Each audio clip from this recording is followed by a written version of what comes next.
Welcome, everybody. Thank you all for coming. It is terrific to be able to crowd the sidewalk without blocking access. My name is Shira Goodman. I'm the Executive Director of CeaseFirePA. We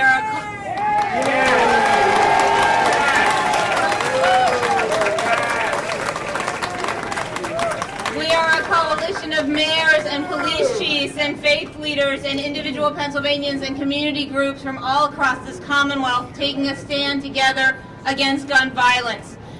I'm so pleased today that we're partnering with Mayors Against Illegal Guns, and we have representatives from groups.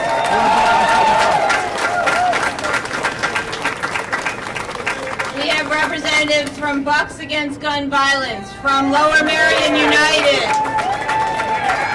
from the Ambler Area Community Committee Against Gun Violence, from Moms Demand Action, from so many groups, and I'm sorry if I've forgotten some of our partners. Yes, Heeding God's Call, Mothers in Charge, not the NRA. I got you. 7 Up from Delaware County. We have people from all over the Commonwealth, and we're here. And we came because Governor Rendell said to me, we need to tell Senator Toomey that we need him to stand up for Pennsylvania. And that's what we're here to do.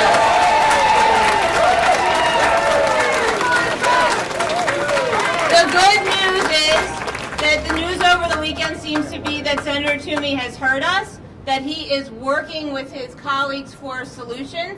And we want to tell him today exactly what we want him to do and what we will do for him when he stands up for us. But let me please introduce somebody who really needs no introduction, a great Pennsylvanian, a great Philadelphian, former governor of this great state, Ed Rendell.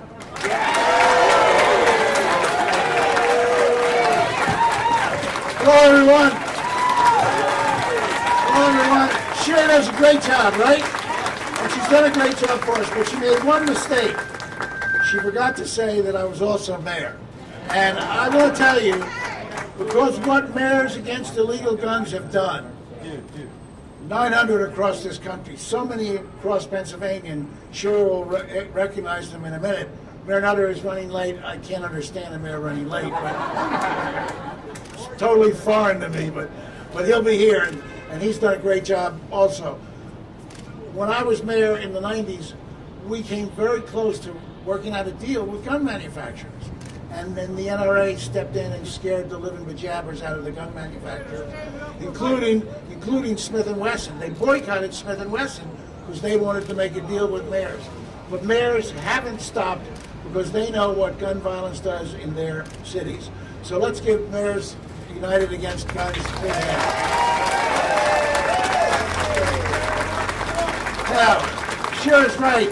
I've been writing in the Daily News that our representatives, our congressmen and our 2 senators, should declare themselves on a number of issues. Number 1, universal background checks. Number 2, very important, the gun trafficking legislation. That's very important to stop store purchases. And number three, the ban on high-capacity magazines. And number 4, an outright ban on assault weapons, period. Now, the polls show that the American people favor each and every one of them. Universal background checks overwhelmingly, over 90% of Pennsylvanians favor universal background checks. So we've asked our representatives to declare themselves. And we also asked them to say whether they would make sure that the families of Newtown and the families of Aurora and the families of Tucson and the families of Blacksburg, that all those families would deserve a vote and would get a vote on the floor. Yes. So we asked Senator Casey and Senator Toomey. We want to vote! We want to vote! We want to vote! We want to vote! We want to vote! We want to vote! We want to vote! We want to vote! We want to vote! So we asked them whether they would, in fact, the 2 senators vote to end the filibuster, and the congressmen whether they would sign a discharge petition if the speaker tries to hold the bill up in the House. The only way it can go to the floor is if 51% of the Congress signs a discharge petition. So we've asked them to be heard. And up to now, all the Democrats said they would vote for all 4 of those pieces of legislation. They would vote for discharge petitions and vote to end the filibuster. We haven't heard from any Republicans. But today I'm going to start off with some good news. I got a call from Senator Toomey yesterday, and he agrees that since Majority Leader Reid is going to allow for debate and amendments, that he agrees that the victims deserve a vote, and he will vote to end the filibuster.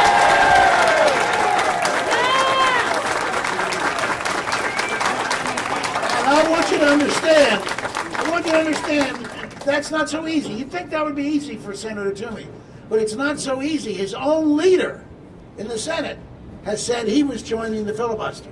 So Senator Toomey is showing guts, and we deserve to thank him for that very much. But now we want to ask the senator to do 2 more important things, 3 more important things. One, we want to ask him to attach his name to the universal background check bill that's being negotiated. It's called the Manchin bill. After a great Democratic senator from West Virginia who was governor while I was governor, who has got an A rating by the NRA, and yet understands that we deserve universal background checks. Senator Manchin is working hard, but he needs a conservative Republican sponsor. Senator Toomey has been talking to Senator Manchin, and I believe they are close. And the main reason I asked Sherry to organize this today, and asked the mayors to come down, is because we want to show Senator Toomey what we Pennsylvanians want, and that we, in fact, will understand. He's a decent man, and he's trying to balance a lot of things. And politics is not easy, folks. You know, it's easy for you and me, I'm out now, to say, just do what you believe in. You know, my book says, stand and defend, there are some things worth losing for.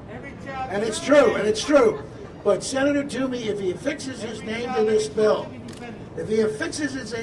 he deserves our thanks. He's a good, decent man, and I think he's going to hear us. But I want to ask this good and decent man to do 2 more things.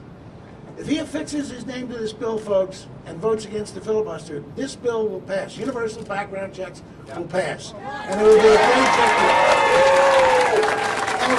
great victory. Not only for all of you who worked so hard, but a great victory for all of the families of the victims. A great victory. But I want to ask him to do 2 more things. I want to ask him to vote, and I think he will, on the illegal gun trafficking. Because straw purchases, when I was mayor, crime guns, 40% of the crime guns in this city came from straw purchases. If we can put those straw purchasers in jail, in federal prison, we can stop that.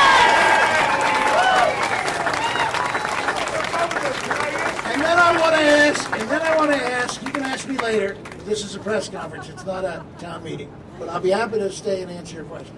Now then the third thing I want to ask this good and decent man, Pat Toomey, to do is vote to limit magazine clips to 10 bullets. Now, the conservatives and the NRA always say that gun legislation doesn't work.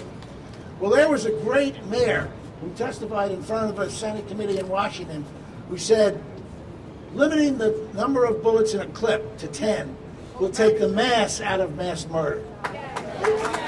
It won't stop someone who's crazy from taking a gun and going into a school or going into a movie theater or going to a shopping center, but it will limit their capacity to do evil.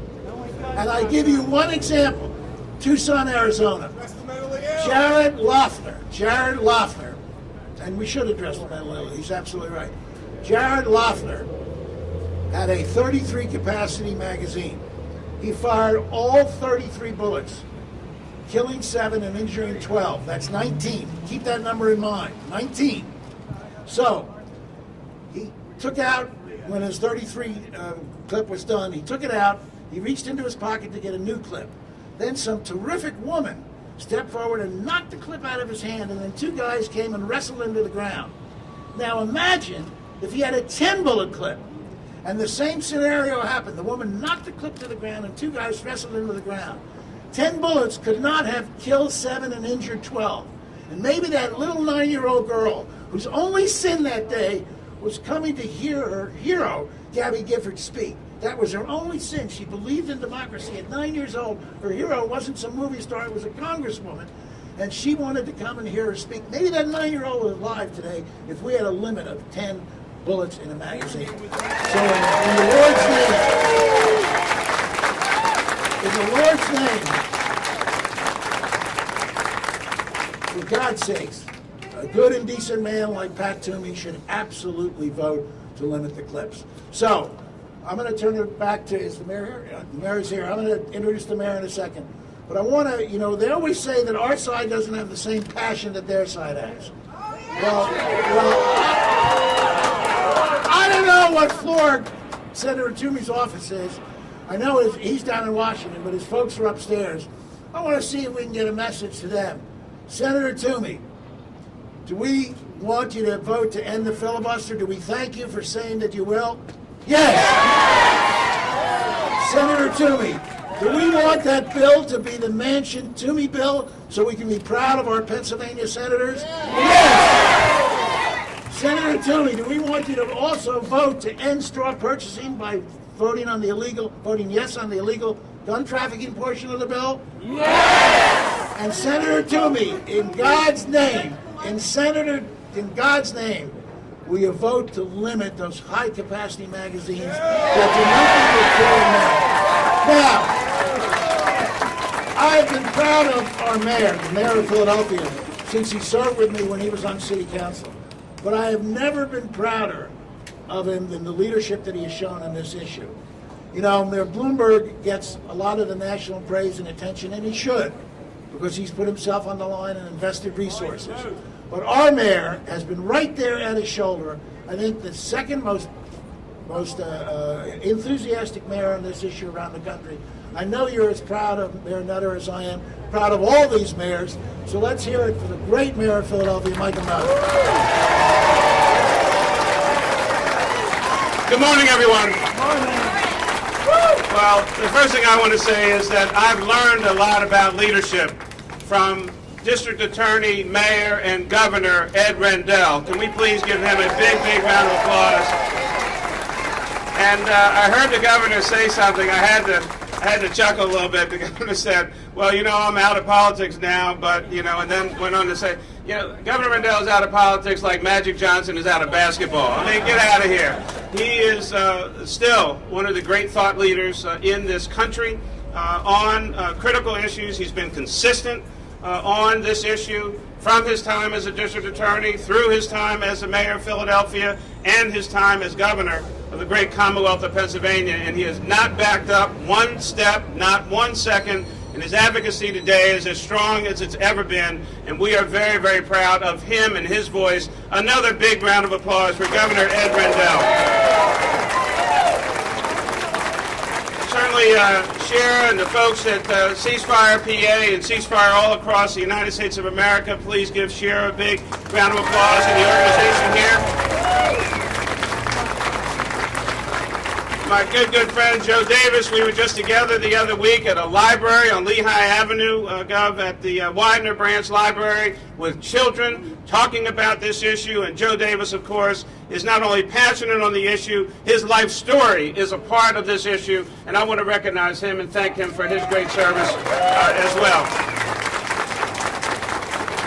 As the governor mentioned, and I've had an opportunity to talk with both of our senators as well, and certainly I believe that it will go down in history as one of the great acts of courage when we heard Senator Casey maybe it was a month and a half, 2 months ago, started to lose track of time in this business, but the senator, has had a position. This is a passionate issue. I mean, this is not about, changing the direction of a street or putting up a sign or something. These are issues that people have a right to have a passion for, and we need to be respectful of everyone's right to have a position on a particular issue. And Senator Casey has had a position on a particular issue, but he, in the aftermath of Newtown and other tragedies in this country, I thought it was incredible that in public he explained why he had shifted or adjusted or changed, whatever word you want to use, his position. And what it really came down to was not only thinking about the 20 children slaughtered, the 6 educators slaughtered, but he also spent time talking to his wife and to his children. It was a family issue, it was a family decision about families and about safety. These are the kinds of family values that we want to support, that we should be encouraging all across the United States of America. Safety is a family issue. Children are a family issue. Women who are subject to domestic abuse, that's a family issue also, and we support families in this country. And so here we are today. Here we are today. And I reached out to Senator Toomey, and I've had conversations with Senator Toomey, and he responded to my call, and I've talked with his staff. And as the governor said, again, a serious issue in the Commonwealth of Pennsylvania. This is a big, gun-respecting, gun rights state. I get that. I support the Second Amendment also. But I like all of the amendments. I like the first one that says that I have a right to peacefully assemble here in Philadelphia, in Chicago, in New York, in Atlanta, in San Francisco, or anywhere else that I want to be, and I shouldn't have to worry about someone running down the street, mostly with illegal weapons, with high capacity. These are weapons of war that only the military or our law enforcement officers should have. They're the only ones who need these kinds of weapons. Often our own Philadelphia police officers. So this is not theory. This is not an esoteric discussion.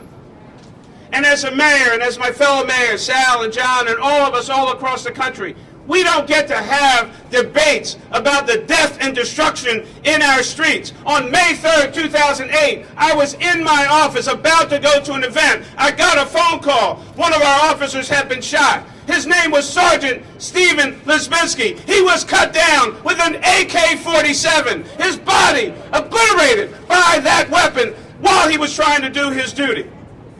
That's real. That's a wife without a husband. Those are children without a father. This is the reality of what we face on the streets of America every day. 32 people murdered in the United States of America every day.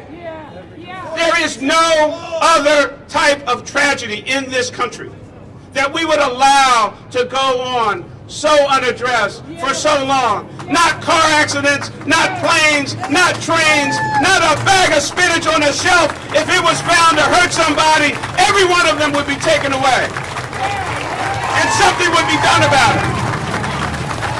And to those who would suggest that there's nothing but political rhetoric, that anyone is talking about taking someone's gun away, stop that lie. That is a lie. That is just a lie. Stop lying.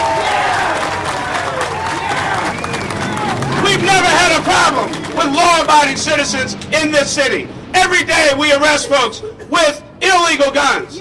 85% of our homicides in Philadelphia with a gun, all of which are illegal. That person didn't buy that weapon. Straw purchasers, renting guns, getting them from someone else on the street. This is a serious issue for serious people to take serious action. I don't have time for nonsense and rhetoric and manufactured scenarios. What is wrong with getting a background check? What is wrong with getting a background check? People who are on the terrorist no-fly list can buy a gun. That is insane. That is crazy. Why would we allow something like that? If you're a law-abiding citizen, even NRA members agree that law-abiding citizens, the members themselves, go through a background check. There is no issue with that. Why would anyone need a clip with more than 10 rounds in it? You're not shooting a bear. You're not shooting an elk. You're not shooting deer. And as a matter of fact, it is against Pennsylvania law to use that high-capacity weapon to shoot or hunt game in Pennsylvania. We have more regulations about what you can do on our hunting grounds than what you can do on the streets of our city. The General Assembly has spent a lot of time figuring out what kind of weapon, what size shell that you can use to hunt deer and bear and elk and wild turkey, but we have not spent the amount of time for the daily death and carnage on the streets of America as we have about hunting. I want us to be safe. I want our children to be safe. universal background checks, ban high-capacity magazines, update the NICS system, update the NICS system with the hundreds of thousands of names of people who should not be able to have a weapon, because we all agree. And yes, mental health is an issue, and it's been highlighted by the Newtown tragedy. But quite honestly, there has to be a little something wrong with you to ever shoot anybody. There must be something going on in your head that we don't understand, because I don't understand how anyone can pick up a gun and shoot another person, no matter what else is going on in your life. And so, yes, we need to invest in mental health services, but there is nothing wrong with making sure that our systems work, that people who shouldn't have a gun shouldn't have a gun, that we limit the amount of bullets that you can fire at any one point in time, and that there should be an active, vigorous debate. That's what this country was started about, right here in the cradle of liberty, freedom, and democracy. But they didn't debate forever whether or not to have the Declaration of Independence. They had a good debate, and then they passed one. They didn't debate forever the Constitution. They came together, and then they had a vote. And when you're a legislator, and I was a legislator for 14 and a half years, your job is to vote. We want a vote. We want a vote! We want a vote! We want a vote! And so when I talked to Senator Toomey, he said the same thing, and the governor's got even more updated information because I talked to him a couple of days ago. And now let me say this as a Democrat. Democrats and Republicans have a responsibility here.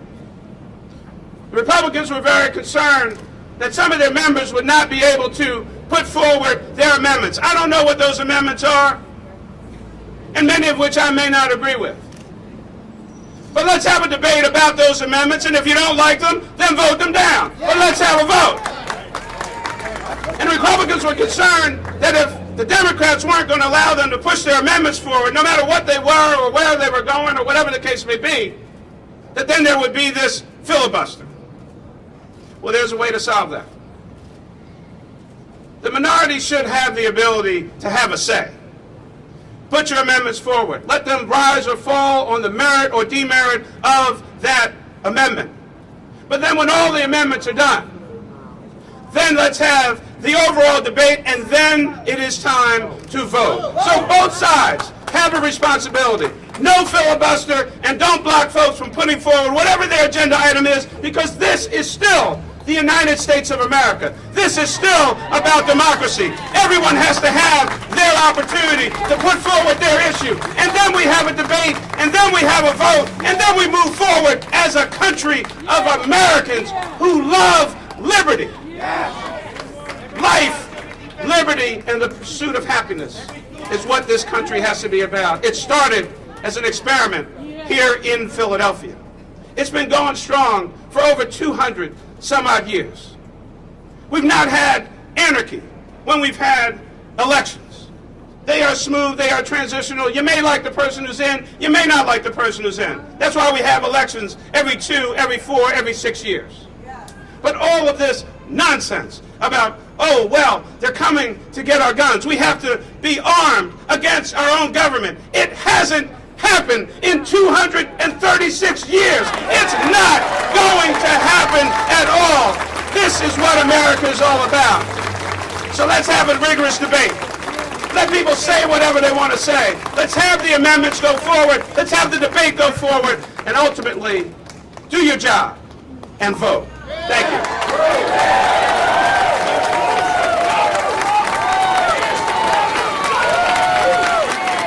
I want to thank these two great Philadelphia leaders, these two great Pennsylvanians. Now is the time for leadership, and that's what we're trying to show Senator Toomey. I want to thank some of our other leaders who came today to stand with us. Mayor Richard Lowe from Swarthmore, Mayor Sal Panto of Easton, Mayor John Linder of Chester, who came with the Police Commissioner of Vale, Mayor Josh Maxwell of Downingtown. These are leaders. Senator Casey is a leader, and Senator Toomey is showing us this weekend he is going to be a leader. We need to stand up for our leaders when they stand up for us. Now, in this crowd today, there are many people who have been tragically touched by gun violence. Joe has a story. Charles' mom, I just met, has a story. I'm going to introduce to you Lisa Haber, who's going to tell you the story about her son, Darren Jeter. And I thank you for listening and for all being here to share with us.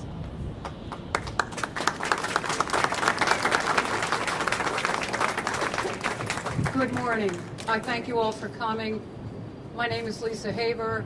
I have lived in Philadelphia all my life. I am a mother and I'm a retired teacher. And I'm going to tell you in a little while why I'm telling you that. Before I talk about my son, I would like to ask the people here who have a different opinion to please not interrupt me when I'm talking about my son. And I would appreciate that very much.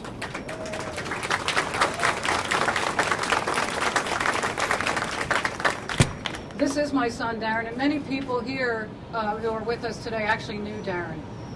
Darren, at the age of 24, in the prime of his life in 2007, was shot in a random act of gun violence. Now, we talk about rights here.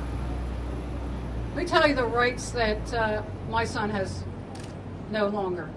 He has not the right to life because he died a year ago from complications of his spinal cord injury.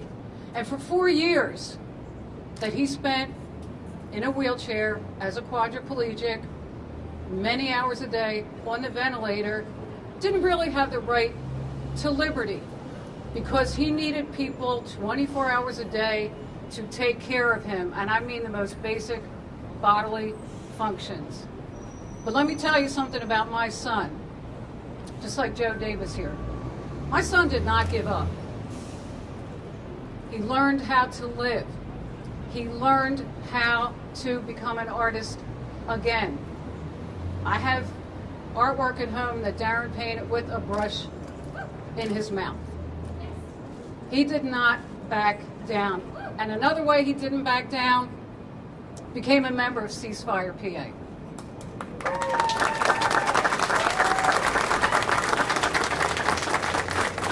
He did not want what happened to him to happen to anybody else. To be cut down in the prime of your life, to spend 4 years in a wheelchair when you should be out, working, going on dates, doing all the fun, crazy things that mothers don't like their sons to do, but they go out and they do. And he was not able to do that. But Darren had a heart. Darren had a soul. Darren was a very sweet person, but a very stubborn and determined person. And of course, I don't have to tell you how devastated my family has been by all this. But I'm a member of CeaseFire, and my husband is a member of CeaseFire, because you just cannot let that happen to anybody else. You can't take away somebody's right to life. That is the most important right. If that person who shot him for God knows what reason, didn't have that gun because he was a convicted felon and because there weren't universal background checks, maybe I wouldn't be standing here today. And so we asked Senator Toomey to do what all Pennsylvanians, most overwhelming majority of Pennsylvanians want him to do. And I mentioned the fact that I am a retired teacher because I've had several former students gunned down. And I remember sitting on the beach one day, it was a beautiful day, I'm in my lounge chair and I open up the paper. And there's the name of one of my students who I had in 7th grade. Shot down. And you don't have to say the reason. They're all stupid reasons. They're all dumb reasons. So I read in the paper, motives unclear. They're all dumb reasons. So we need to understand that, not only did I have to live with knowing, that Nam Van Tran died, or that Michael Giles died, or that Carnell Crosby died for some stupid reason The stupidest reason being the person who shot him had a gun that he should not have had. That's the stupidest reason. And I'm tired, excuse me, I'm tired of seeing the little brothers and sisters of those, I say boys because there were boys when I had them, devastated by their brother, their sister, their cousin, their father shot down. How can these kids learn? And that's why I mentioned that I was a teacher.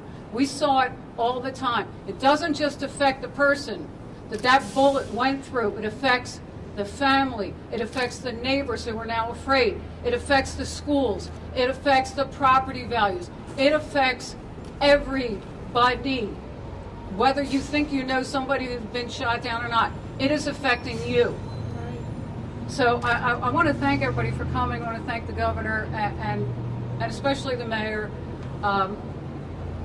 who said such beautiful things at Darren's memorial service. And I cannot thank him enough for coming and talking about not just Darren, but this situation that has to be stopped.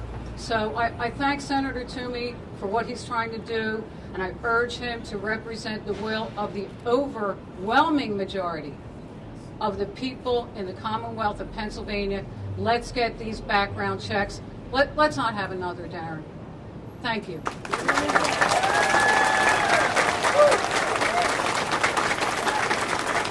I want to thank Lisa for sharing with us. Thank Mayor Nutter and Governor Rendell. I also want to thank Interpearls, the business that we're blocking now, has been so helpful today. And I want to give you a charge to action. We live in the greatest country in the world. People try to get into this country and become citizens. It is not easy to be a citizen. You have to do work. And here is your assignment now. You need to call your senators, especially Senator Toomey and your representatives.